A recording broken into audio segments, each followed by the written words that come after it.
সুস্থ আছেন কিন্তু গুনার কাজ নিয়ে ব্যস্ত আছেন। মানুষ জান্নাত থেকে পালাচ্ছে আর জাহান্নামের দিকে দৌড়াচ্ছে। নেকির কাজ ছেড়ে দিয়া গুনার কাজের প্রতিযোগিতা শুরু করেছে, কে কেমনে কার চাইতে বেশি পাপ করতে পারে। নর্মাল পাবলিক ভদ্র সাজার জন্য বিড়ি টানতেছে, বিড়িখোর প্রমোশন নিয়ে সিগারেট ধরতেছে, সিগারেট খোরা আপডেট হবে মশলা বের করে গাঁজা ভরতেছে, গাঁজা খোরা আরো ভদ্র হবে ফেনসিডিল ধরছে, ফেনসিল খোরে থেমে নেই, হিরোইনে আসক্ত হয়ে পড়ছে, হিরোইন খোরেরা নতুন করে বাবা ইয়াবা চালু করে ফেলছে। মা বোনেরা কি পিছিয়ে আছে? না, আমার প্রিয় মায়েরাও পিছিয়ে পড়ে নাই। তিনারাও মোটা কাপড় ছেড়ে দিয়া পাতলা, এর চাইতে আরো পাতলা, তার চাইতে বেশি পাতলা। এখন যে যত পারে নিজের কাপড়টুকু চিরে ফেরে কেটে ছেটে নিজের ইজ্জতটুকু বের করে দেশের মানুষকে দেখায়, জাহান্নামের দাওয়াত দিয়ে বেড়ায়, আবার নিজেকে দামি এবং সম্মানী মনে করে। কথা বলুন ঠিক কিনা? যখন পাপ করাটা সহজ আর পাপ থেকে বেঁচে থাকাটাই বড় কঠিন। আমার নবী বলেছেন কিয়ামতের পূর্বে এমন একটা সময় আসবে যখন জ্বলন্ত আগুনের টুকরা হাতে নিয়ে থাকা সহজ হবে, তার চাইতে বড় কঠিন হবে ইমানের উপরে টিকে থাকা। আমার প্রিয় ভাইরা, সুন্নত তরিকায় বসে প্রসাব করলে ব্যাকডেট আর কুত্তার মতন দাঁড়ায়া প্যান্টের চেন খান টান দিয়ে খুলে দিয়া বল বিয়ারিং রিং পিস্টন বের করে ছচ্ছর করে যারা ছেড়ে দেয়, ওই বেকুবগুলো নিজেকে দাবি করছে তারা নাকি আপডেট। সত্য কথা বললে আনসোশাল, বোকা, ইউজলেস। আর মিথ্যা কথা বলতে পারলেই তাকে বলা হচ্ছে চালাক, জ্ঞানী, বুদ্ধিমান, বুদ্ধিজীবী।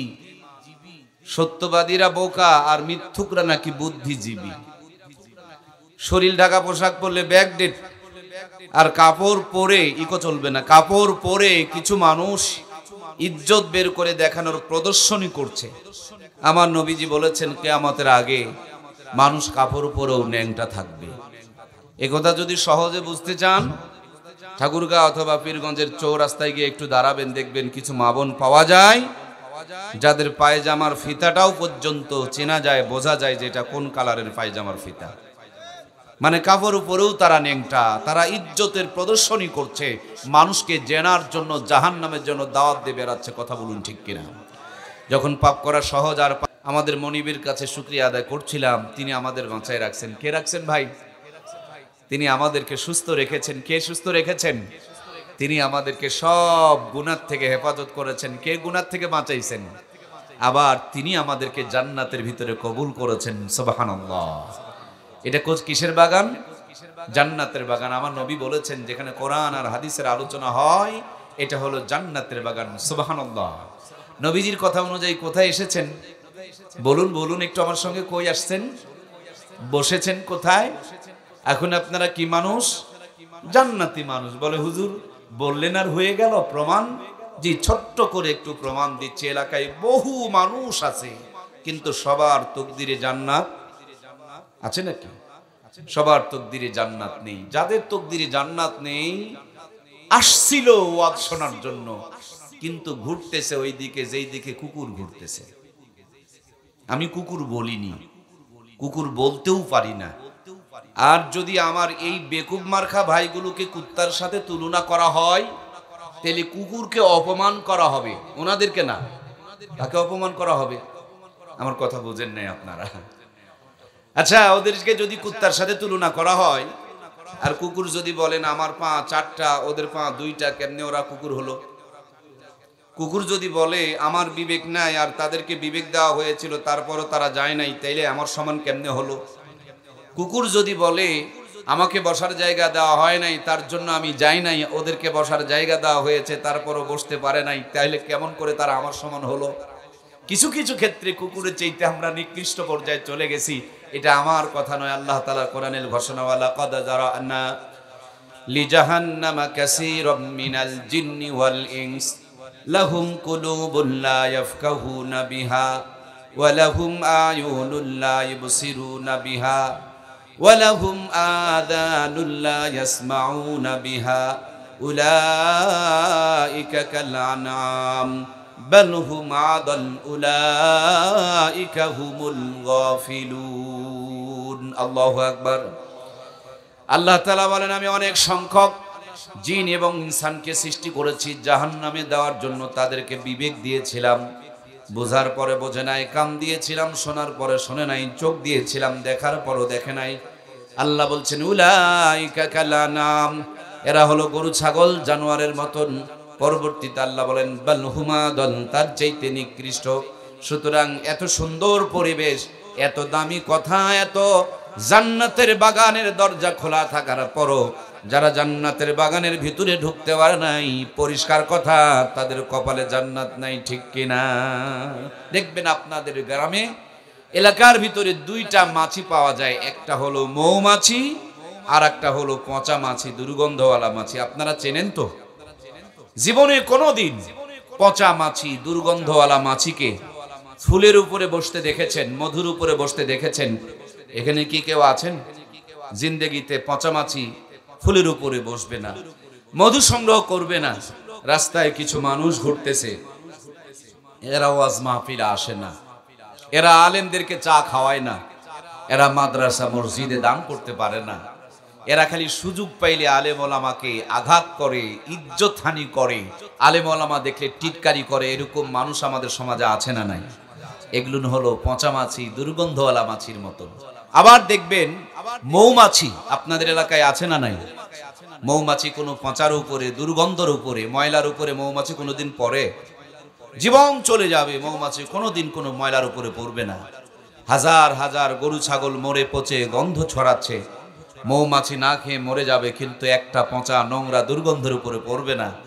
ওর মাঝেই যদি একটা ফুল ফুটে থাকে, দেখবেন ফুলের উপরে বসবে, সেখান থেকে মধুটুকু সংগ্রহ করে উড়াল দিয়ে তার গন্তব্যে চলে যাবে। আপনারা সেই জান্নাতি মৌমাছির মতন, আপনারা সেই মানুষ যাদের সামনে টিভির পর্দা হাতছানি দিয়ে ডাকছিল, বিছানা অপেক্ষায় রয়েছে, চার দোকান উন্মুক্ত হয়ে আছে, সবগুলোকে পাশ কাটিয়ে জান্নাতের বাগানে বসতে পেরেছেন। মানে আপনারা জান্নাতি মৌমাছির মতন। আল্লাহ এই জান্নাতকে ওই জান্নাতের জন্য নাজাতের জড়িয়া বানিয়ে দেখ, জোরে বলুন আমিন। আর কিছু মানুষ, তাদের কাছে এক কাপ চার দাম আছে, একটা পানির দাম আছে, বন্ধু বান্ধবের আড্ডার দাম আছে, আল্লাহর কোরআনের কোনো দাম? যদি কোরআনের দাম থাকতো তাহলে মুসলমানের সন্তানরা মাহফিল থেকে দূরে থাকতে পারতো না। কথা বলুন ঠিক কিনা? মাছ পানির বাহিরে বাঁচে না, আর মুসলমান কোনোদিন কোরআন থেকে দূরে থাকতে পারে? যেটা মাছ হবে সেটা পানির ভিতরেই থাকবে, আর যেটা মুসলমানের সন্তান হবে, শরীরে মুসলমানের রক্ত থাকবে, নিজেকে যদি 16 আনা মুসলমান দাবি করে থাকে, তার ভিতরে যদি ইমাম থেকে থাকে, সে মুসলমান। কোরআন থেকে দূরে, কোরআনের বিরোধিতা, কোরআন থেকে নিজেকে গুটিয়ে রাখতে পারে না মুসলমান, কোরআনের সাথেই থাকবে। আল্লাহ তুমি আমাদেরকে কোরআনের সাথে থাকার তৌফিক দান করে দাও, জোরে বলুন আমিন। আলোচনা করছি যে আল্লাহ তাআলার কাছে আমরা শুকরিয়া আদায় করছি, আল্লাহ আমাদেরকে জান্নাতের ভিতরে নিয়েছেন, আল্লাহর কাছে শুকরিয়া আলহামদুলিল্লাহ। আল্লাহ নবী বলেছেন এই কোরআনটা হলো দলিল। কোরআন কি বলুন? কিসে যাওয়ার জন্য? জোরে বলুন, কিসে যাওয়ার জন্য? জমির দলিল আছে না নাই? কিন্তু জান্নাতে যাওয়ার দলিল মনে হয় লাগবে না? কি লাগবে কি না? আমরা কোথা থেকে এসেছি? জান্নাত থেকে এসেছি। কই থেকে এসেছি? যাব কোথায়? জোরে বলুন না, কই যাব? জান্নাতে যাব। জান্নাত থেকে এসেছি, জান্নাতে যাব। তাহলে জান্নাতে যাওয়ার দলিলের দরকার আছে না নাই?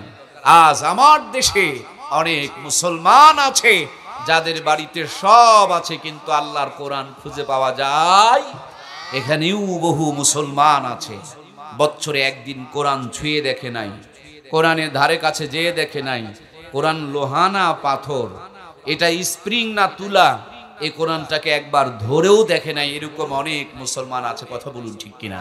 আমার পূর্বক্ষণে সম্মানিত চেয়ারম্যান মহোদয়, বিশিষ্ট শিক্ষাবিদ, শিক্ষা অনুরাগী, তিনি আশঙ্কা ফিল করছিলেন। আর আমার পাশে বসা ভাইয়ের পরিচয় জানি না, সভাপতি মহোদয়, মাশাআল্লাহ, আমার সম্মানিত হাফিজ সাহেব ভাই, বড় ভাই, তিনি অনেক কথা বলছিলেন। তিনাকে নিয়ে আল্লাহ তাআলা ওনার হায়াতে লম্বা বরকত দান করুক, বলুন আমিন।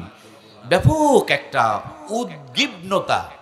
উদ্বিগ্নতা তার ভিতরে আমি ফিল করছিলাম যে জাতি দিনের দিন অন্ধকারে চলে যাচ্ছে, মাদক নিশা মহামারী আকার ধারণ করে জাতিকে ডুবিয়ে ফেলতেছে। কথা বলুন ঠিক কিনা?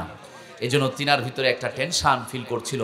সত্যি কথা বলতে গেলে কি জানেন, দিন যতই যাচ্ছে আমরা বলছি উন্নতি করছি, আমরা বলছি ডিজিটাল হচ্ছি, আমরা বলছি স্মার্ট হচ্ছি, কিন্তু ভালো করে খবর নিয়ে দেখেন জাতির চারাঙ্গুল কপালে দিন যতই যায় শান্তি জুটছে না, বরঞ্চ অশান্তির আগুন জ্বলে উঠতেছে। কথা বলুন ঠিক কিনা? আমার প্রাণপ্রিয় ভাইয়ারা, আজ থেকে 53 প্রায় 54 বছরের কোঠায় যেতে শুরু করেছে আমার বাংলার জমিন স্বাধীন হয়েছে। স্বাধীনতার মূলে গোড়ার দিকে খেয়াল করে দেখুন, একটাই মাত্র কারণ, বাংলার মানুষের উপরে শোষণ হতো, জুলুম হতো, অত্যাচার হতো। আমরা যে ভালো ভালো খাবারগুলো উৎপাদন করতাম, ওই পাকিস্তান নিয়ে চলে যেত, পচা খাবারগুলো আমাদেরকে দিত, আমাদেরকে বেশি করে খাটায় নিত, বেতন কম দিত, আমাদেরকে মূল্যায়ন করা হতো না, আমাদের উপরে জুলুম অত্যাচার নির্যাতন করা হতো। এজন্যই বাংলার জমিনের স্বাধীনতার ইতিহাস তৈরি হয়েছে, স্বাধীনতার জন্য পরিকল্পনা হয়েছে, এটাই মাত্র মূল কারণ, ঠিক কিনা? এজন্য বাংলার জমিন স্বাধীন হয়েছে। বঙ্গবন্ধু শেখ মুজিবুর রহমান এদেশকে স্বাধীন করে দেশের জন্য জীবন দিয়ে চলে গেল। জিয়াউর রহমান মহোদয় তিনিও এদেশের জন্য কম করে রাখে নাই। আবার পল্লী বন্ধু এরশাদ নাঙ্গলের মুঠার হাল ধরে এদেশের মানুষকে শান্তি সুখ দেওয়ার জন্য চেষ্টা করতে করতে অল্প কিছুদিন আগে বিদায় নিয়েছে। কথা বলুন ঠিক কিনা? আমরা এক দল দিয়ে রাজনীতি করেছি, যখন পারি নাই তখন করেছিলাম 4 দলের ঐক্য জোট। 4 দল দিয়ে যখন হয় নাই, এখন চলছে কিন্তু 14 দলের মহাজোট। আবার 14 দলের চাইতে বেশি উন্নতি করার জন্য আরো যে কত দলের কত পরিকল্পনা চলছে, এগুলো বলে শেষ করা যাবে না। মূল কথা, এদেশের মানুষের শান্তি, মুক্তি, কল্যাণ, স্বাধীনতা, এদেশের মানুষকে ভালো রাখার জন্য, ভালো থাকার জন্য এত প্ল্যান, পরিকল্পনা, উন্নতি, অগ্রগতি, স্মার্ট, ডিজিটাল, কত কিছু প্রযুক্তি চলছে। ভালো করে খবর নিয়ে বলুন তো প্রিয় ভাইয়েরা, 50 বছর আগের মানুষেরা যেই পরিমাণ বাঁচত, এখনকার মানুষেরা ডিজিটাল স্মার্ট হওয়ার কারণে তাদের চাইতে ডবল বাঁচে। আপনারা কি বোবা মানুষ? আমার কথা কি বোঝা যাচ্ছে না? 50 বছর মানুষেরা যেই পরিমাণ আগে বাঁচত, এখন কি আমরা ডবল বাঁচি? বেশি বাঁচি না কম বাঁচি? তাহলে উন্নতি বলে করলেন। চলুন সামনে আরেকটু এগিয়ে যায়। 50 বছর আগে আমার দেশে যেই পরিমাণ এখন ঔষধপত্র ছড়াছড়ি, অ্যান্টিবায়োটিক, হায়ার অ্যান্টিবায়োটিক, এরপরে কম্পিউটারের ভিতরে মানুষকে ঢুকাইয়া দিয়া। আমার প্রিয় ভাইরা একটু নজর দেন, তাহলে আমাদেরকে শান্তি দেওয়ার জন্য এত উন্নতির পরিকল্পনা চলছে। আমি নেতা নেত্রীর ভুল ধরতে চাই নাই, আমি আমার ভুল ধরতে চাই, আমার বাস্তবতার অবস্থা মিলাতে চাই। আগে এত ঔষধপত্র ছিল না, মানুষেরা অসুস্থ হয়েছে, গাছের থেকে নিমের পাতা রস পেরে নিয়ে 2 গ্লাস বসান দিয়েছে পায়ে হেঁটে। আপনার ঠাকুরগাঁ এবং আপনার পীরগঞ্জ সব পায়ে হেঁটে গিয়েছে। 150 বছর বেঁচে থেকেছে, 18 সন্তানকে জন্ম দিয়েছে। আমার মুরব্বীরা, নানু আর দাদুরা, মূর্খ মানুষেরা যদি 150 বছর বাঁচে আর 18 সন্তানের বাপ হইতে পারে, আমাদের 18 দুগুণে 36 সন্তানের বাপ হওয়ার দরকার আছে না নাই? সম্মানিত প্রিয় ভাইয়েরা আমার, মূল কথা প্রিয় বন্ধুরা আমার, আজ দিন যতই যাচ্ছে জাতির উন্নতি অগ্রগতির পথ বহুত পরিকল্পনা হচ্ছে, কিন্তু খেয়াল করে দেখুন দিন যতই যায় দেখুন জাতি কোরআন থেকে দূরে চলে যাচ্ছে, নবীর সুন্নত থেকে দূরে চলে যাচ্ছে, নবীর আদর্শ থেকে দূরে সরে চলে যাচ্ছে। এই জন্য জাতির সারাঙ্গুল কপালে শান্তি জোটে নাই, দিনের পর দিন অশান্তির আগুন দাও দাও করে জ্বলে উঠতেছে। কথা বলুন ঠিক কিনা? সম্মানিত প্রিয় ভাইয়েরা আমার, আজকেই শুধু নয় হালকা, আজকেই শুধু নয়, আজ থেকে 1500 বছর পূর্বে আমার প্রাণের নবী, প্রিয় নবী যখন দুনিয়াতে আগমন করলেন, নবীজি দুনিয়াতে এসে দেখেন দুনিয়ার মানুষেরা অন্ধকারে ডুবে আছে, খুন ধর্ষণ নির্যাতন নিয়ে ব্যস্ত আছে, নিজের জীবিত মেয়েকে নিজের হাতে মরুভূমির মধ্যে পুঁতে রেখে দিচ্ছে। আল্লাহর হাবিব ভারাক্রান্ত হয়ে গেলেন, হিলফুল ফুজুল নামক একটা সংগঠন তৈরি করলেন। 13 বছর পর্যন্ত নেতৃত্ব দিলেন, নানান পরিকল্পনা অবলম্বন করলেন। নবীর মতন দামি মানুষ 40 বছর পর্যন্ত মেহনত করার পর মক্কার জমিনে যখন শান্তি প্রতিষ্ঠিত করতে পারে নাই, হৃদয় ভর্তি ব্যথা নিয়া জাবালে নূর নামক উঁচু পাহাড়ের মাথায় চড়ে ছোট্ট একটা গুহা, এই গর্তটুকুর নাম হচ্ছে জাবালে নূর। এই জাবালে নূরের হেরা গুহার ভিতরে বসে আমার নবী ধ্যান করছেন, গবেষণা করছেন, রিসার্চ করছেন, ফিকির করছেন আর পরিকল্পনা করছেন। নবীজি আমার মুহাম্মদুর রাসূলুল্লাহ, আল্লাহ তাআলা আমার নবীর কাছে জিবরাইল আমিনের মাধ্যমে দান করলেন কিতাবুল্লাহ। মুহাম্মাদুর রাসূলুল্লাহ আর কিতাবুল্লাহ মক্কার জমিনে কালো পাথরের পাহাড়ে যখন একত্রিত হয়ে গেছে, ওই কালো পাথরের পাহাড় আর কালো নাই, আল্লাহর কোরআনের ছোঁয়া লাগার কারণে আলোর পাহাড়, দামি পাহাড় হয়ে গেছে। সুবহানাল্লাহ। নবীজির মতন দামি মানুষ 40 বছর মেহনত করে রেজাল্ট হয় নাই, কোরআন যখন এসেছে মুহূর্তের মধ্যে পাথরের পাহাড়কে আল্লাহ তাআলা আলোর পাহাড় বানিয়ে দিয়েছেন। সুবহানাল্লাহ বলেন। প্রিয় ভাইয়েরা আমার, আমরাও বলছি শিক্ষা জাতির মেরুদণ্ড। আল্লাহ তাআলা কোরআনুল কারীমের প্রথম যে আয়াতটা নাজিল করেছেন সে আয়াতটা হলো ইকরা বিসমি রাব্বিকাল্লাযী খলাক। পড়েন আপনি আপনার প্রভুর নামে যিনি আপনাকে সৃষ্টি করেছেন। ইসলাম যেই পরিমাণ শিক্ষার গুরুত্ব দিয়েছে পৃথিবীর কোনো কিছুই পরিমাণ শিক্ষার গুরুত্ব দিতে পারে নাই। নবীজি বলেছেন তালেবে ইলমরা দ্বীনি ইলম তলব করার জন্য যখন রওনা করে দেয়, আল্লাহর নূরের তৈরি ফেরেশতারা তাদের পায়ের নিচে তাদের পরগুলো পাখাগুলো বিছিয়ে দিতে শুরু করে দেয়। সুবহানাল্লাহ। নবী আমার বলেছেন তালেবে ইলমরা দ্বীনি ইলম তলব করার জন্য যদি কোনো রাস্তা দিয়ে হেঁটে যাই, আমরা আতর ব্যবহার করে গেলে, দামি আতর যদি হয়, শরীর থেকে সুঘ্রাণ বের হয়, দূরের মানুষেরাও বুঝতে পারে যে আতর ব্যবহার করে যাইতেছেন। একজন তালেবে ইলমের কত মর্যাদা। তালেবে ইলম যদি কোনো রাস্তা দিয়ে হেঁটে যায়, নবী আমার বলেছেন ওই রাস্তার পাশের কবর আযাবকে আল্লাহ তার তালেবে ইলমের সম্মানে 40 দিন পর্যন্ত মওকুফ করে দেন। সম্মানিত প্রাণপ্রিয় ভাইয়েরা আমার, নবী আমার অন্য হাদিসের মধ্যে বলেছেন শহীদদের রক্তের চাইতেও যারা দিনের পণ্ডিত হবে, জ্ঞানী হবে, কল্যাণের পক্ষে যারা কলম চালাবে, ওই শহীদদের রক্তের ফোঁটার চাইতে এই জ্ঞানীদের বিদ্বানদের কলমের কালিকে আল্লাহ তাআলা দামি বানিয়ে দিয়েছেন। সুবহানাল্লাহ। কত দাম! আমরা বলছি, নবী শুধু বলেছেন না, আমরাও বলছি শিক্ষা জাতির মেরুদণ্ড। বাংলার জমিনে সবচেয়ে বড় বাজেট, বড় বরাদ্দ যেটা আসে এটা শিক্ষার জন্য আসে। আর এখন শিক্ষার দিকে তাকায় দেখুন, কিছুদিন আগে শিক্ষা ব্যবস্থার মধ্যে বানর ঢুকতে শুরু করে দিয়েছিল। এই বানর মার্কা লোকগুলো আমার ছোট্ট ভাই বোনদেরকে শেখানোর জন্য চেষ্টা করছিল আমরা নাকি মানুষ ছিলাম না, আমরা নাকি বানর ছিলাম। বানরেরা পরবর্তীতে মানুষ হয়ে গেছে। আমার প্রিয় ভাইয়েরা, ঠাকুরগাঁর ভাইয়েরা, আপনাদের এলাকার বানর মানুষ হয়েছে তো? হ্যাঁ, 100 বছরও হয়নি, 200 বছরেও। কত কলকি গাঁজা খাইলে এরকম বান্দরামি কথা বলতে পারে তা বোঝার দরকার আছে না নাই? আজ আপনাকে আমাকে বানরের বাচ্চা বানানোর জন্য তারা ষড়যন্ত্র করছে। আপনি যদি বানরের বাচ্চা হয়ে যান, তাহলে আপনি বানরের বাচ্চার জন্য কিসের নামাজ, কিসের রোজা, কিসের হজ, কিসের যাকাত? গোড়া যদি কেটে দেয়, গাছটা যেমন বাঁচতে পারে না, আপনাকে আমার আপনার মেমোরিতে যদি ঢুকিয়ে দিতে পারে যে আমরা মানুষের বাচ্চা মূলত নয়, আমরা আদমের সন্তান নয়, আমরা বানরের সন্তান, তাহলে এই মানুষটার নামাজ, কালাম, ইবাদত, বন্দেগী, জিন্দেগীর সব ইবাদত বিফলে চলে যাবে। এই বিশ্বাস যদি ভিতরে ঢুকে, কথা বলুন ঠিক কিনা? সম্মানিত প্রিয় ভাইয়েরা আমার, এর অল্প কিছুদিন পর, এখন তো নানান পরিকল্পনা আমাদের বইয়ের মধ্যে ঢুকে পড়েছে। হিন্দুদের দেবদেবীর ছবি, তাদেরকে জিজ্ঞেস করা হলো মুসলমানদের ধর্মীয় বইয়ের মধ্যে হিন্দুদের ছবি ঢুকলো কেমন করে? ওরা বললেন ভুল করে হিন্দুদের ছবি ঢুকে পড়েছে মুসলমানের বইয়ে। বুঝে নিলাম ভাইয়েরা আমার, ভুল হয়েছে, এটা ভুল হতেই পারে। কিন্তু আপনাদের কাছে আমার প্রশ্ন, এ যাবৎ পর্যন্ত ভুল করে কি বাংলা বইয়ের মধ্যে ইংরেজি ঢুকছে?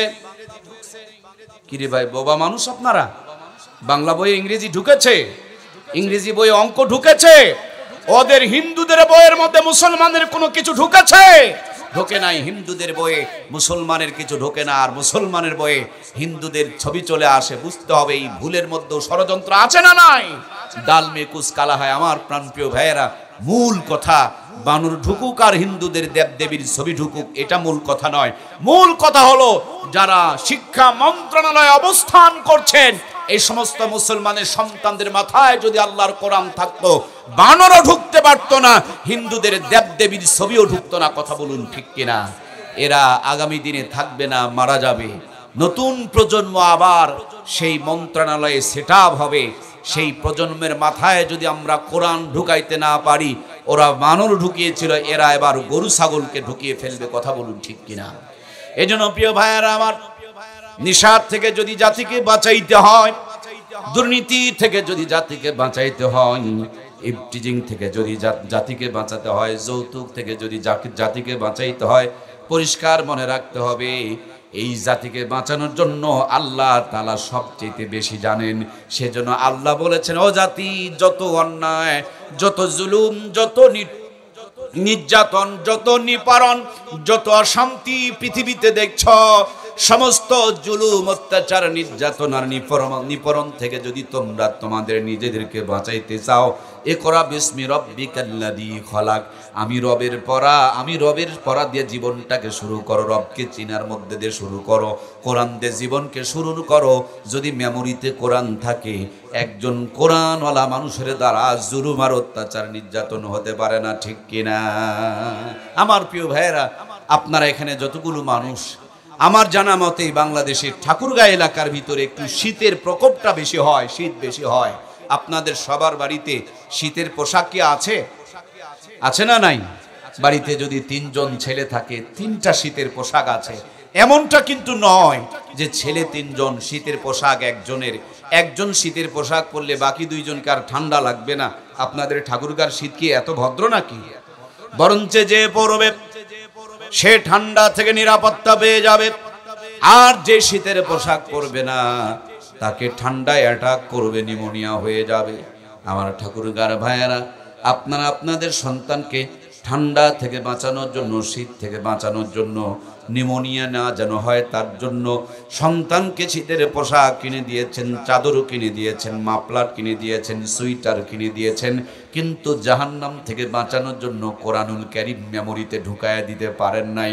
ঠান্ডা থেকে বাঁচানোর জন্য শীতের পোশাক যেমন জরুরি, তেমনি ভাবে জাহান্নাম থেকে বাঁচানোর জন্য প্রত্যেকটা মুসলমানকে কোরআনুল কারীম তেলাওয়াত করা, কোরআনের সাথে সম্পর্ক কায়েম করা, প্রত্যেকটা সন্তানের মাথায় কোরআনুল কারীম ঢুকিয়ে দেওয়া তার চেয়ে বেশি জরুরি। কথা বলুন, ঠিক কিনা? প্রিয় ভাইয়েরা আমার, সামনে যতগুলো মানুষ বসা, আমার বিশ্বাস প্রত্যেকের করোনা ভাইরাসের টিকা দেওয়া আছে। কেন আপনি করোনার টিকা দিয়েছেন?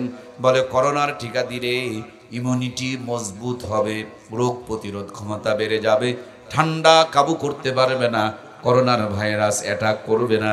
আবার কিছুদিন আগে যে আমাদের দেশ থেকে যখন আমাদের ভাইরা বিদেশে যেত, বিদেশে যাওয়ার সময় ভিসা চেক করত, মেডিকেল চেক করত, টিকিট চেক করত, পাসপোর্ট চেক করত, সর্বশেষ আর একটা জিনিস চেক করত, তার নাম হলো করোনা ভাইরাসের টিকা দেওয়া আছে কি নাই। ইমিগ্রেশনে যাওয়ার পর সবার শেষে করোনার টিকা চেক করা হতো। যদি দেখা যেত কোনো মানুষের করোনার টিকা দেওয়া নাই, ওই ইমিগ্রেশনের গেট থেকে ঘুরাইয়া দিত, সেখান থেকে ফিরাইয়া দিত, আর বলতো তোমার করোনার টিকা দেওয়া নাই, তোমার রোগ প্রতিরোধ ক্ষমতা শরীরে কমে গিয়েছে, অথবা তোমার ভিতরে ভাইরাস আক্রমণ করার সম্ভাবনা রয়ে গিয়েছে। যেহেতু তোমাকে করোনার টিকা দেওয়া নাই, আমার দেশ তোমাকে অ্যালাউ করবে না।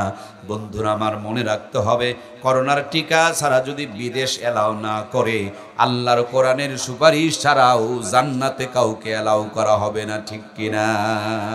এখানে যত মানুষ, প্রত্যেকটা মানুষ, এখানে যতগুলো মানুষ, সবার শরীরে দেখবেন ছোট্টবেলাতে 6টা টিকা দেওয়া আছে, ডোজ মেনটেন করে 6টা টিকা দেওয়া আছে। আমার আপনার বাচ্চা যখন জন্মগ্রহণ করে, আমরা টিকা দেওয়ার জন্য টিকা কেন্দ্রে নিয়ে যাই। টিকা কেন্দ্রে নেওয়ার পর, সম্মানিত প্রিয় ভাইয়েরা আমার, টিকা কেন্দ্রে নেওয়ার পর খুব খেয়াল করে দেখবেন, টিকা কেন্দ্রে নেওয়ার পর যখন বাচ্চাকে টিকা দেওয়া হয়, টিকা দেওয়ার পর জ্বর শুরু হয়ে যায়, ব্যথা শুরু হয়ে যায়, বাচ্চার কান্নাকাটি আর চিল্লাচিল্লি শুরু হয়ে যায়। তারপর বাবা মা কোলের মধ্যে চেপে ধরে সন্তানকে টিকা দেওয়াইতেছেন। কেন টিকা দেওয়াইতেছেন? যে যতই কান্নাকাটি করুক আর যতই জ্বর আসুক, আগে যদি 6টা টিকা দেওয়া যায়, মৃত্যুর আগ পর্যন্ত 6টা রোগ আর সন্তানকে আক্রমণ করবে না। এজন্য কাজ কাম ফেলে দিয়া 2-3 কিলো দূরে গিয়া কোলের মধ্যে চেপে ধরে সন্তানকে আমরা টিকা দেওয়াই, নিরাপদ রাখার জন্য, সুস্থ রাখার জন্য। বন্ধু, 6টা টিকা দিলে আপনার সন্তান যেমন 6টা রোগ থেকে নিরাপদ থাকবে, বেশি যদি নাও পারেন 3টা বছর যদি নুরানি মাদ্রাসা, কোরআনী মাদ্রাসার হাফেজিয়া মাদ্রাসায় আপনার সন্তানকে আপনি পড়াইতে পারেন, ডাক্তার হবে, মাস্টার হবে, ইঞ্জিনিয়ার হবে, প্রফেসর হবে, বিজ্ঞানী হবে, আল্লাহর কোরআনুল কারীম থাকার কারণে বেঈমান হবে না, নাস্তিক হবে না, মুনাফিক হবে না, ইসলামের দুশমন হবে না, কোরআনের পক্ষে থাকার কারণে দুনিয়াও পাবে, আখিরাতেও পাবে। কথা বলুন ঠিক কিনা? কোরআনবিহীন যদি ডাক্তার বানাবেন ডাক্তার, কোরআন না থাকার কারণে ডাক্তার বাটপার হয়ে যেতে পারে। হাসপাতালে বসার পর দেখবেন ডাক্তার রোগ ধরতে পারে না। ওই ডাক্তার যখন বৈকাল বেলা প্রাইভেট ক্লিনিকে যায়, 500 টাকা ভিজিট পেলে দেখবেন ডাক্তারের কলমে লেখে, চোখে দেখে, ডাক্তার সুন্দর করে চিকিৎসা করে।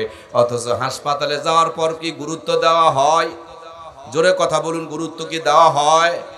আমার প্রাণের ভাইয়ারা, জনগণের ট্যাক্সের টাকা দিয়ে বিদেশ থেকে তাকে ডাক্তারি পড়িয়ে নিয়ে আসা হয়েছে, আবার ট্যাক্সের টাকা থেকে 50,000 টাকা মাসিক তার বেতন পেমেন্ট করা হচ্ছে। অথচ হাসপাতালে এসে রোগী রোগ ধরতে পারে না, খালি বৈকাল বেলা প্রাইভেট ক্লিনিকের জন্য স্লিপ লিখে দেয়। একটা ঔষধ লিখলেই ভালো হয়ে যাবে, 17টা 15টা করে ঔষধ লেখে, ডাক্তারি পড়ে রোগী দেখেই চিনে ফেলে দিয়েছে। জ্বর হয়েছে, 1 পাতা নাপা খেলেই ভালো হয়ে যাবে, 12টা 15টা করে টেস্ট দিয়ে দেয়, পরীক্ষা দিয়ে দেয়। তার মানে যিনি মরতেছেন তাকে আরো মারার ব্যবস্থা করে। কথা বলুন ঠিক কিনা? এগুলো ডাক্তার না বাটপার? কথা বলুন, ডাক্তার না বাটপার? মাথায় যদি কোরআনের সফটওয়্যার থাকতো, এই ডাক্তার কখনো বাটপারি করে জুলুম গরিবের উপরে করতে পারতো? আমার প্রিয় ভাইয়েরা, মনে কষ্ট নেবেন না। এখানে যারা স্যার আছেন, আমি আপনাদের কাছে আগে ক্ষমা চেয়ে নিলাম। তারা জাতির বিবেক, তারা জাতির ভবিষ্যতের কর্ণধার। নিজের জীবনকে নিভায়া দিয়া অন্যের সন্তানের জীবনকে তারা তৈরি করে দেয়। এদের মধ্যেও দেখবেন কিছু চিটার আছে, কিছু বাটপার আছে। বড় বড় বিল্ডিংয়ে 5 ঘন্টা 6 ঘন্টা পড়াই, ওই বিল্ডিংয়ে লেখাপড়া করার পর বাচ্চাগুলো পাস করতে পারে না। ওই স্যারের বাড়িতে ছোট্ট করে একটা মুরগি ঘরার সমপরিমাণ প্রাইভেট সেন্টার চালু করে রেখে দিয়েছেন, কোচিং করার জন্য, প্রাইভেট পড়ার জন্য, টিচিং নেওয়ার জন্য, টিচিং দেওয়ার জন্য। এত বড় বিল্ডিংয়ে পড়ে পাস করে না, আর ওনার ঘরের কোনায় ছোট্ট প্রাইভেট সেন্টারে আধা ঘন্টা কি যে সাপ্লাই করে, ওগুলো পড়লেই পাস করে। এজন্য দেখবেন এই বড় প্রতিষ্ঠানে না গিয়া ওই কোচিং সেন্টারে দৌড়াদৌড়ি করে। স্যারের মাথায় মাল আছে, সরকার তাকে চাকরি দিয়েছে, কিন্তু আল্লাহর বান্দা আসল মাল স্কুলে এসে সাপ্লাই করে না, প্রাইভেট বাণিজ্যের জন্য রেখে দেয়। সত্যি করে বলুন তো দেখি, দায়িত্ব পালন না করে যেই বেতনগুলো তুলে তুলে খাই, আমাদের স্যারদের 100% ওই বেতনগুলো কি হালাল হতে পারে? বলুন তো, এগুলো স্যার না 2 নাম্বার? স্যারের সংখ্যার চাইতে 2 নম্বরের সংখ্যা বেশি। আমার দেশে অনেক ইঞ্জিনিয়ার আছে, রডগুলো বিক্রি করে দেয়, আর রডের পরিবর্তে বাঁশ ঢুকায় দেয়। বাঁশ ঢুকানেওয়ালা ইঞ্জিনিয়ার ঠাকুরগাঁয়ে নাই? কিরে ভাই, কথা কর না কেন? আছে না নাই? ইঞ্জিনিয়ারের মাথায় যদি কোরআনের সফটওয়্যার থাকতো, রড বিক্রি করে দিয়া রডের পরিবর্তে বাঁশ ঢুকায় দিতে পারতো না। এজন্য বন্ধু, আমি ডাক্তারের বিরুদ্ধে নয়, আমি মাস্টারের বিরুদ্ধে নয়, আমি ইঞ্জিনিয়ারের বিরুদ্ধে নয়, কিন্তু আমি 2 নম্বরের বিরুদ্ধে, হারামের বিরুদ্ধে, অন্যায়ের বিরুদ্ধে, জুলুমের বিরুদ্ধে। ওই হারাম আর অন্যায় জুলুম থেকে বাঁচানোর জন্য ডাক্তার, মাস্টার, ইঞ্জিনিয়ার, প্রফেসর সবগুলোকে আগে কোরআনের ফার্মায় ঢুকায়া ইমামদার বানানোর দরকার আছে না নাই? আগে বিল্ডিং নয় রে ভাই, আগে ইট বানাতে হয়। আগে বিল্ডিং না ইট। আগে রাস্তা বানানো যায় না, আগে ইট বানাতে হয়। আগে ব্রিজ বানানো যায় না, আগে ইট বানাতে হয়। ইট বানানোর পর যার দরকার সে বিল্ডিং বানাবে, যার দরকার সে ব্রিজ বানাবে, যার দরকার সে রাস্তা বানাবে।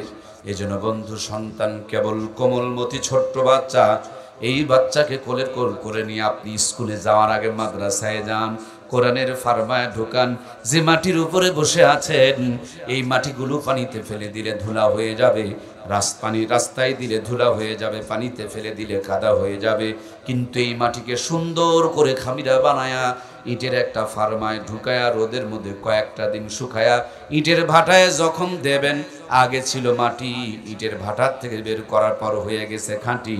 আগে পানিতে ফেলে গলে যেত, এবার বলুন তো দেখি ইটের ভাটার থেকে বের করার পর 1 নম্বর ইট পানিতে ফেলে দিলে গলে যায়? দয়া করে আমাকে একটু হেল্প করুন, পানিতে ফেলে দিলে কি গলে যায়? বরঞ্চ আরো শক্ত হয়, আরো মজবুত হয়। একই মাটি চুলার মধ্যে সারা জীবন আগুন জ্বলে, চুলার মাটি পানিতে ফেলে দিলে গলে যায়, একই মাটি পানিতে ফেলে দিলে গলে যায়, কিন্তু ইটের ভাটার থেকে বের করার পর খাঁটি হয়ে গেলে, দামি হয়ে গেলে, ইটের ভাটার লিমিটেড টেম্পারেচারের একটা তাপ পেয়ে গেলে মাটিটা তখন খাঁটি হয়ে যায়।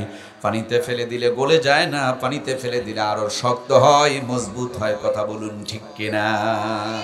এই বাংলার জমিনে তাকিয়ে দেখুন, যাদের মাথায় কোরআন আছে এরা কোরআনের জন্য জীবন দিয়ে দেয়, আলেমদের জন্য জীবন দিয়ে দেয়।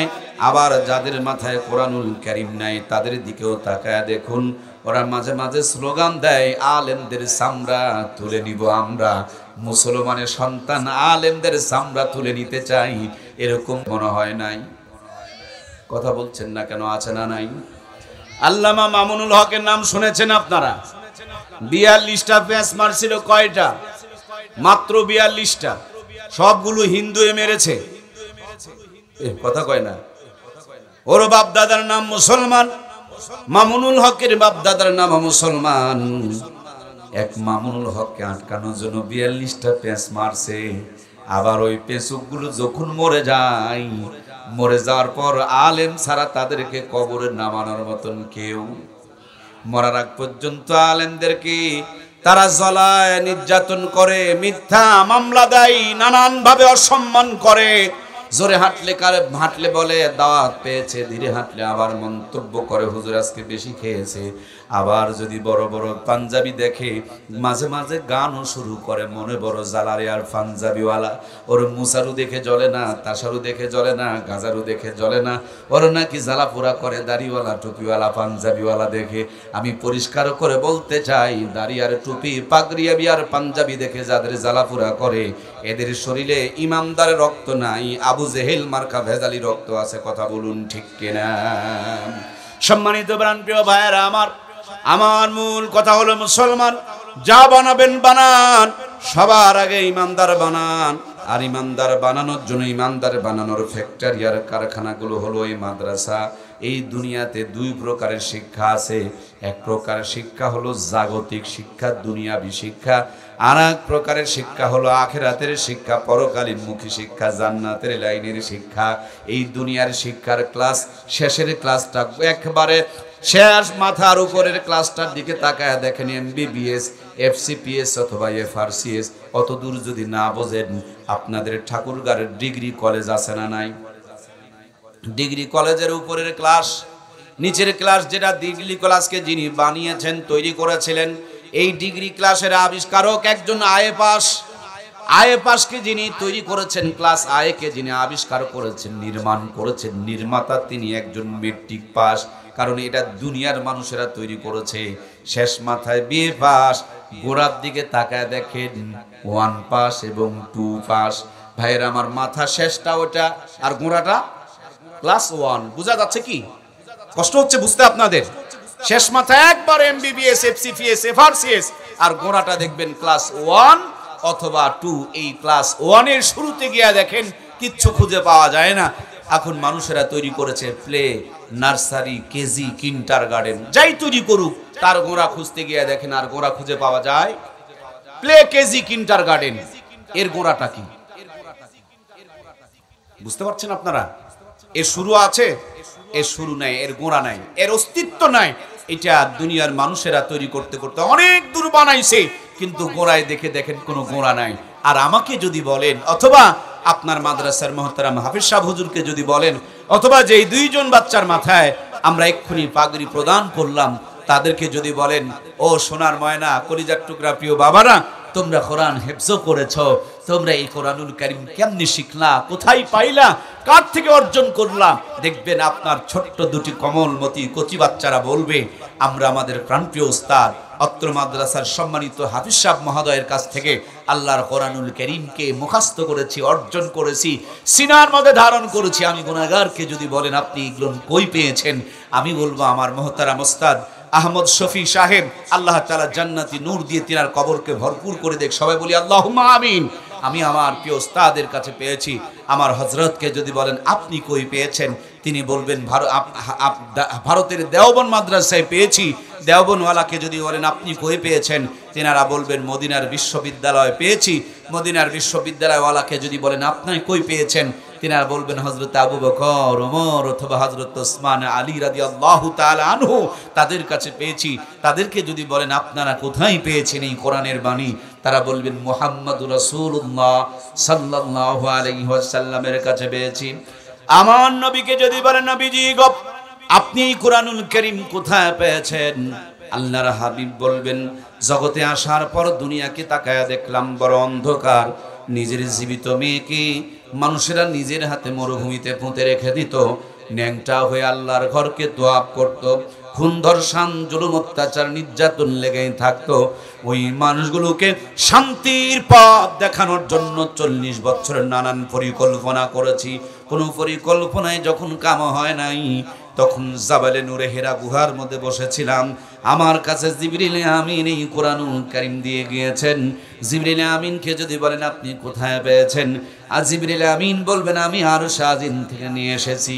আরশে আজিমকে যদি বলেন আপনি কোরআনুল কারীম কোথায় পেয়েছেন, আরশে আজিম বলবেন কিতাবুল্লাহি ওয়া কালামুল্লাহ, যার কিতাব, যার বাণী, যার কথা, যার কালাম ওই আল্লাহ আমার কাছে দিয়েছেন। তার মানে এক মাথার মধ্যে এই নাক্কাটি মাদ্রাসার 2 জন হাফেজে কোরআন, আর এক মাথার মধ্যে আরশ আজিম দিয়ে আমার আল্লাহ তাবারক তাআলা পর্যন্ত পৌঁছে গেছে। সুবহানাল্লাহ। এজন্য প্রিয় ভাইয়েরা আমার, টিকা দিলে রোগ থেকে বেঁচে যাবেন, ঔষধ খেলে শরীর সুস্থ হবে। সেম কায়দায় বন্ধু আপনার সন্তানকে কোরআনুল কারীম সিনায় দিয়ে দিলে মদ থেকে বাঁচবে, গাঁজা থেকে বাঁচবে, ফেন্সিডিল থেকে বাঁচবে, দুর্নীতি থেকে বাঁচবে, ইফটিজিং থেকে জাতি বাঁচবে, কম্বল চুরি করা থেকে বাঁচবে, গমের বস্তায় শীত কাটার থেকে বাঁচবে, দুর্নীতি থেকে বাঁচবে, রাহাজানি থেকে বাঁচবে, খুন থেকে বাঁচবে। 6 বছরের শিশু কন্যা থেকে নিয়ে 60 বছরের বৃদ্ধা পর্যন্ত ধর্ষিতা হয়। সব অন্যায় থেকে জাতিকে যদি বাঁচাতে হয়, এই জাতির সিনার মধ্যে আল্লাহর কোরআনুল কারীম টুকু ঢুকিয়ে দেওয়ার দরকার আছে না নাই? একটু খেয়াল করে দেখুন প্রিয় ভাইয়েরা আমার, এই কোরআনুল কারীম আরশে আজিমে ছিল, আরশে আজিমের মর্যাদা বেড়ে গিয়েছে। এই কোরআনুল কারীম একজন ফেরেশতা নিয়ে এসেছেন, ফেরেশতার সর্দার মুআল্লিমুল মালাইকা হয়ে গিয়েছে। এই কোরআনুল কারীম একটি পাথরের পাহাড়ে নাজিল হয়েছে। পাথরের পাহাড়কে আল্লাহ তাআলা জাবালে নূর আলোর পাহাড় বানিয়ে দিয়েছে। এই কোরআনুল কারীম যে নবীর উপরে নাজিল হয়েছে, এমনি তো দামি নবী ছিলেন। আল্লাহর কোরআন পাওয়ার কারণে নবীকুল শিরোমণি আরো দামি নবী হয়ে গিয়েছে। এই কোরআনুল কারীম রমজান মাসে নাজিল হয়েছে। গত কিছুদিন আগে যে রমজান বিদায় নিয়ে চলে গেল, 11 মাসের সরদার হয়ে গিয়েছে। এই কোরআনুল কারীম একটি মুবারক রাত্রে নাজিল হয়েছে। লাইলাতুল কদরি খায়রুম মিন আলফি শাহর, একটা রাত 1000 মাসের চাইতে উত্তম হয়ে গিয়েছে। এই কোরআনুল কারীম যে কাগজে লেখা হয়েছে, দুনিয়ার মধ্যে সবচাইতে দামি কাগজ ওই কাগজে হয়ে গিয়েছে। এই কোরআনুল কারীম যেই কাঠের উপরে পড়ে রেখে পড়া হয়, ওই রেহেল কাঠ দুনিয়ার সবচেয়ে দামি কাঠ হয়ে যায়। এই কোরআনুল কারীম যে কাপড়ের সাথে জড়ানো হয়, সেই কাপড়টাও দুনিয়ার সবচেয়ে দামি হয়ে যায়। এই কোরআনুল কারীম যে মানুষের সিনায় থাকে, যেই মানুষের কলিজায় থাকে, এই কোরআনুল কারীম যে মানুষের আত্মার মধ্যে থাকে, বডির মধ্যে থাকে, এই বডি, এই দেহ, এই শরীরটাকেও আল্লাহ দুনিয়ার সবচেয়ে দামি বানিয়ে দিয়েছে। সুবহানাল্লাহ বলেন। কিন্তু জাতির দিকে তাকায় দেখুন, কোরআনওয়ালাদেরকে দাম দিতে চায়। কোরআনওয়ালা দেখলেই খালি খোঁচা মারে। ইংরেজের স্যারের বেতন 1500, আর কোরআন যিনি পড়াই তার মাত্র বেতন 50 টাকা, তাও দিতে দেখবেন কলিজা ফেটে রক্ত বের হয়। এরকম মুসলমান আছে না নাই? ফতোয়া দেয় হুজুর কোরআনের জন্য নবী রক্ত দিল, আপনারা যে দেখি বেতন নিতেছেন, নবীজি রক্ত দিয়েছেন, এরাও জীবন দিচ্ছে কোরআনের পক্ষে, যারা কাজ করছে, কোরআন শিখেছে, কোরআন পড়াচ্ছে, নবীজি রক্ত দিয়েছে, তারাও কম দিচ্ছে না। এরা কোরআনের প্রতিষ্ঠানে খেয়ে না খেয়ে নিজের জীবনকে দিয়ে দিচ্ছে। কথা বলুন ঠিক কিনা? মাদ্রাসা ছেড়ে কোথাও যেতে পারে না, মাদ্রাসার ফিকির করতে করতে জীবন দিয়ে দিচ্ছে। আমার ভাইয়েরা, ওদের চোখের মধ্যে শয়তানে প্রসাব করে দিয়েছে, সেই জন্য তারা আলেমদের খালি ভুলই খুঁজে পায়, আলেমদের কোনোদিন তারা গুণ খুঁজে পায়। সম্মানিত প্রিয় ভাইয়ের আমার, এত কথা বলার পর আমি জানি আপনি আপনার সন্তানকে মাদ্রাসায় দেবেন না, এটাও জানি কেন আপনি আপনার সন্তানকে মাদ্রাসায় দেবেন না। যদি বলি অনেকেই মন খারাপ করবেন, আমি জানি কেন আপনি মাদ্রাসায় দেবেন না। না দেওয়ার পিছনে মূল কারণ আপনি হিসাব করে দেখেছেন, মাদ্রাসায় যারা পড়েছে, মাদ্রাসায় যারা পড়িয়েছে, মাদ্রাসায় যারা পড়ে, এরা 2 নম্বরই ভাবে বড় বড় বিল্ডিং তৈরি করতে পারে। কি পারে নাকি? ইমাম সাহেবের ঘুষ খাওয়ার কোনো রাস্তা আছে কি? আছে নাকি? ইমাম সাহেবের, আমার প্রিয় ভাইয়েরা, জমি দখল করার কোনো রাস্তা নাই। ইমাম সাহেবের ডান দিক দিয়ে বাম দিক দিয়ে কামায় করে বড় বড় বিল্ডিং বানানোর কোনো রাস্তা নাই। এজন্য অনেক মানুষের দিকে তাকায় দেখবেন, তারা সন্তানকে মাদ্রাসায় দিতে চায় না। কেন দেয় না নিজেও জানে না। ইদানিং দেখতেছি এখন নাস্তিকেরাও তাদের সন্তানকে মাদ্রাসায় দিচ্ছে। কেন দিচ্ছে শুনলে আপনি অবাক হয়ে যাবেন। কিছুদিন আগে এক নাস্তিক মার্কা মানুষের সাথে আমার দেখা হয়েছিল। সব সময় শুধু আলেমদের ভুল ধরে, আলেমদের বিরোধিতা করে। আমি দেখি উনি ওনার সন্তানকে মাদ্রাসায় দিয়েছেন। জিজ্ঞেস করলাম, আপনি তো আলেমদেরকে দেখতে পারেন না, আলেমদেরকে সহ্য করতে পারেন না, কিন্তু কেন তাহলে আপনি মাদ্রাসায় আপনার সন্তানকে দিলেন? উনি অবাক একটা তথ্য দিয়েছেন, আপনারা শুনলে অবাক হয়ে যাবেন। তিনি বলেন, গত ঈদের পরের দিন সাংবাদিকরা গিয়ে বৃদ্ধাশ্রমের থেকে সাক্ষাৎকার নিয়ে এসেছেন। ঢাকা বিশ্ববিদ্যালয়ের প্রফেসর পর্যন্ত বৃদ্ধাশ্রমে রয়েছে। আমার ভাইরা, গুলশান বনানীর মতন দামি দামি জায়গায় যাদের ফ্ল্যাট আছে, বিল্ডিং আছে, যাদের সমস্ত সন্তানেরা 100% উচ্চ শিক্ষায় শিক্ষিত, বিদেশে রাজত্ব করছে, কিন্তু বাপ মাকে দেখার মতন কেউ নাই। এই জন্য সন্তানেরা বাপ মাকে বৃদ্ধাশ্রমে রেখে এসেছে। উনি হিসাব করে বলছেন, আমার একটা মাত্র সন্তান, আমার ছেলেকে যদি দিনের জ্ঞান দিতে না পারি, দেখতেছি দিন ছাড়া যারা দুনিয়াদার তাদের বাপ মার ঠিকানা হলো বৃদ্ধাশ্রম। সুতরাং আমি বৃদ্ধাশ্রমে যেতে চাই না। এজন্য আমার সন্তানকে দুনিয়াদার বানানোর আগে একটু দিনদার বানাতে চাই। আজকের সমাজ এখন বুঝতে শিখেছে। আপনারা জানেন, বেশিরভাগ মানুষ এখন ইসলামের দিকে আগাচ্ছে। নিজে খারাপ থাকলেও, কষ্টে থাকলেও তারা তাদের সন্তানকে অনেককেই মাদ্রাসায় দেওয়ার চেষ্টা করছে। মানুষ এতটুকু বুঝতে অন্তত শিখেছে যে করোনার টিকা দিলে করোনা হবে না, ছোট্টবেলায় 6টা টিকা দিলে মৃত্যুর আগ পর্যন্ত 6টা রোগ আক্রমণ করবে না, শীতের পোশাক পরলে ঠান্ডার লাগবে না। সেম কায়দায় আমার সন্তানের মাথার মধ্যে আল্লাহর কোরআনকে যদি ঢুকাইতে পারি, আমি বাপ মার সাথে খারাপ আচরণ আমার সন্তান করতে পারে। আল্লাহ কোরআনে পরিষ্কার বলেছেন, ওয়াকাদা রব্বুকা আল্লাহ তা'বুদু ইল্লা ইয়াহু ওয়া বিল ওয়ালিদাইনি ইহসানা। আল্লাহর ঘোষণা, আমি রবের ইবাদতের পর বাপ মার সাথে সর্বোচ্চ সুন্দর ব্যবহার করো, যাতে করে তোমার আচরণে বাপ মা উ শব্দ জবান থেকে বের না করে। আমার বিশ্বাস, ডানে বামে সামনে পিছনে যে প্রিয় মানুষগুলো বসা, এরা জনপ্রতিনিধি, জনগণের প্রতিনিধিত্ব করেন। আমার নওগাঁ জেলার এক উপজেলা চেয়ারম্যান মহোদয় স্টেজে বক্তৃতা করতে করতে কেঁদে ফেলে দিলেন। সে বলছে যে আজকে সকালবেলা আমার বাড়িতে একজন বৃদ্ধ মা এসেছেন, এসে কান্না করতেছেন, তার শরীরে রক্ত। আমি রাত জেগে এসেছি, ঘুম থেকে উঠলাম, রক্ত টক্ত দেখে আমাকে আমার লোকজন ডেকে তুললেন। আমি আসলাম, ভাবলাম যে তার প্রতি কি এই জুলুমটা করলো। মা বলছেন যে বাবা, আমার ছেলে বাড়ির থেকে আমাকে অনেক আগে বের করে দিয়েছে। আমি বাড়ির পিছন সাইডে একটা আশ্রা লাগায়া সেখানে অবস্থান করছি। আজকে সকালবেলা সেখান থেকেও আমাকে মেরে পিটে বের করে দিয়েছে। আমার খুব রাগ হলো। আমি মোটরসাইকেলটা বের করতে বললাম যে মোটরসাইকেলটা বের করো, আমি দেখি কে তার মাকে এই সকালবেলা মেরে রক্তাক্ত করে বাড়ির থেকে বের করে দিয়েছে। আমার খুব রাগ হলো। আমার রাগ বাগ দেখে মা আমার পাটা জড়িয়ে ধরে আমার কাছে জড়সড় হয়ে হাত জড়ো করে বলছে, বাবা আমি তোমার কাছে বিচার দিতে আসি নাই, আমার ছেলেকে শাসন করতে বলি নাই, আমি তোমার কাছে অনুরোধ করছি আমার বেটাকে বলিও আমার ছেলে ছাড়া তার কেউ নাই, একটাই মাত্র আমার ছেলে, আমার ছেলেকে বলিও আমাকে ভাত কাপড় দিতে হবে না, আমি স্বামীর বসত ভিটায় বাড়িতেও থাকতে চাই না, বাড়ির পিছন দিকে যে চাল লাগায় আছি সেখানে যেন অন্তত পক্ষে আমাকে একটু থাকার জায়গায় দেয়, আমাকে ভাত কাপড় দেওয়া লাগবে না, দেখশন করা লাগবে না, আমার ঔষধ কিনে দেওয়া লাগবে না। সে চোখের পানি ছেড়ে কাঁদতেছে আর বলতেছে যে হলো সমাজের করুণ অবস্থা। আমার পাশের প্রিয় মানুষগুলো প্রতিনিয়ত এর সমস্ত বিচার করছেন। আমার পাশের এলাকার এক চেয়ারম্যান মহোদয় তিনি অবাক একটা তথ্য দিয়া বলছেন যে এক মুরব্বী সকালবেলা তার বাড়িতে এসে ডাকতেছে, বাবা আমার বাড়িতে একটু যাওয়া লাগবে তোমাকে। বলে কেন? বলে আমার ছেলে আমাকে কবর দেওয়ার জন্য ঘরের মধ্যে কবর খুঁড়তেছে। কোথায়? এই কথা বলছেন না যারা, আপনাদের কপালে এই বিপদ আছে। কোথায় কবর খুঁড়তেছে?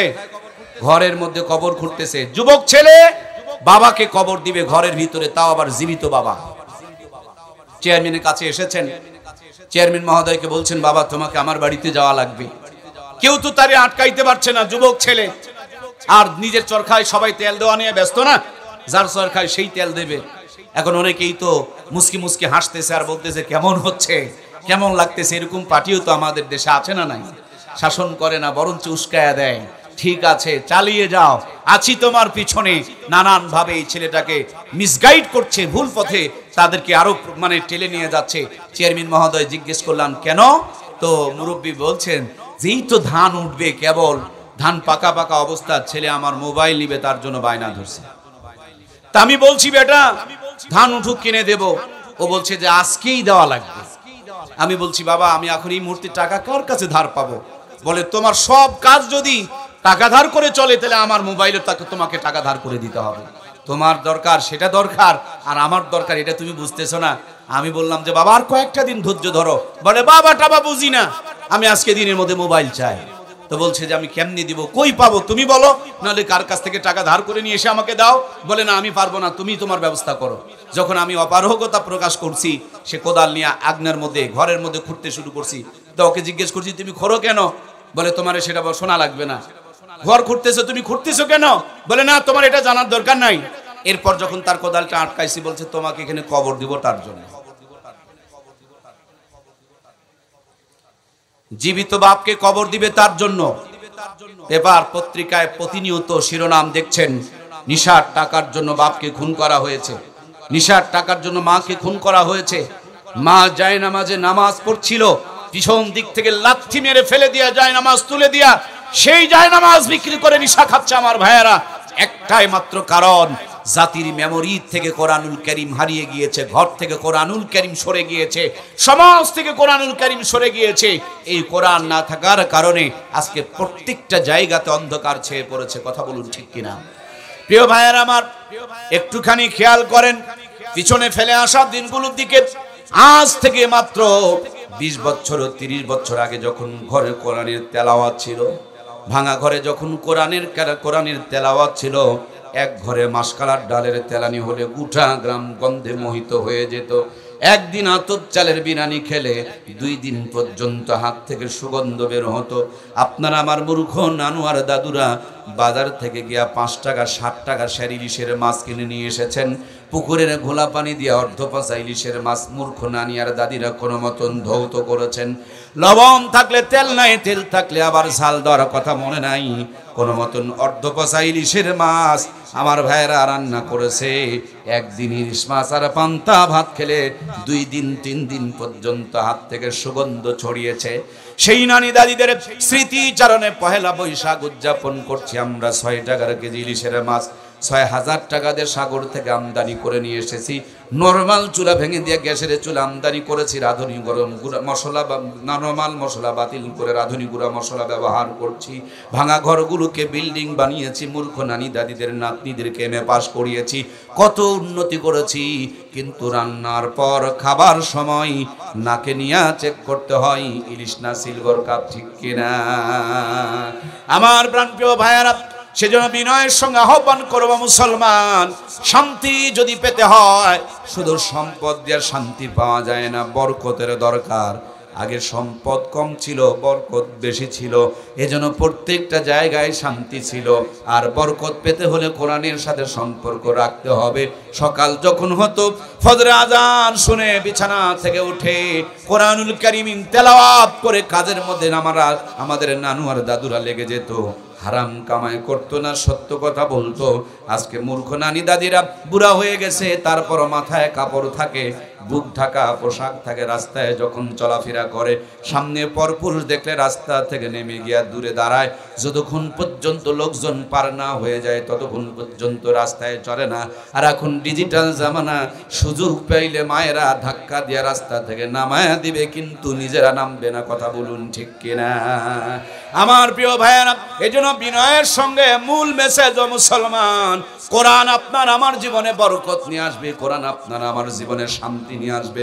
যদি বুঝতে না পারেন একটু ভালো করে খেয়াল করে দেখেন, ইমামের কিছুই নাই, তারপর ফজর পর্যন্ত নাক ডেকে ঘুমায়, আর কোটিপতির টাকার কোনো অভাব নাই, তারপর 2টা-3টা ঘুমের বড়ি সারা রাতের বেলা ঘুম ধরতে চায়।